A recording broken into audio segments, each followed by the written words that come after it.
let's bring in Stephen Cook with the Council on Foreign Relations. Stephen, good to be with you again. Just a heartbreaking situation with the 6 hostages found dead in Gaza, killed by Hamas. During a press conference, Israeli Prime Minister Benjamin Netanyahu asked for forgiveness for not bringing them back home alive. Stephen, I know it's hard to know what is inside of anyone's head, let alone a terrorist. But why do you think Hamas militants killed these 6 hostages while in the midst of ongoing negotiations? Well, I think it's clear that Hamas is not really interested in a ceasefire.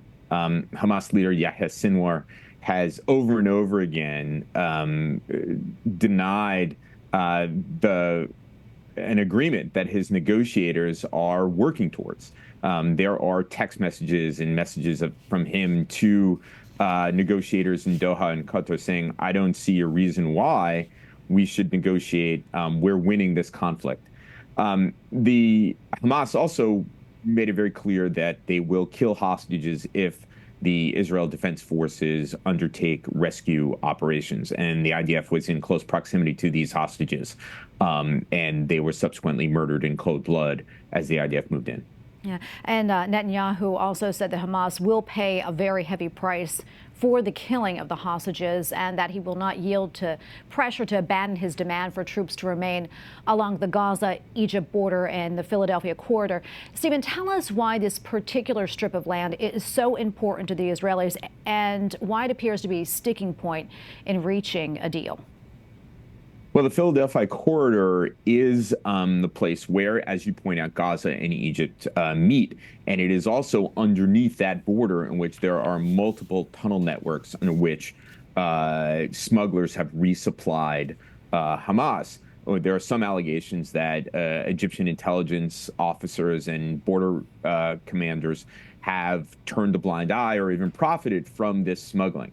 And the Israelis believe that while they are on the Philadelphia corridor, that smuggling cannot resume. They fear that if they leave, the smuggling will resume and they'll have this problem all over again. Hamas rejects this, and quite frankly, our strategic ally Egypt rejects this argument and says that Israel must leave from the Philadelphia corridor, that the Israelis are in violation of diplomatic agreements with Egypt dating back to 2005. That handed the corridor over to the Palestinian Authority. Yeah, and meantime, it seems like things are reaching a boiling point in Israel as thousands of people took to the streets protesting over the killings of the hostages. I want to get your thoughts on that. And what do you think this signals to Netanyahu? Well, this is an extraordinarily heart-rending moment for Israelis who had been hoping to get back as many of their people alive as possible.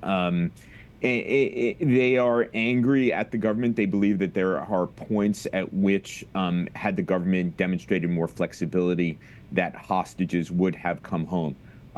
That is, I think, hope. I think that is faith in what they had been hoping for. But I'm not sure that that coincides with reality and Hamas not really willing to engage in serious negotiations, just as members of the Netanyahu government are not interested in a ceasefire. So I don't believe we're as close to a ceasefire. But nevertheless, Israelis believe that this government is culpable.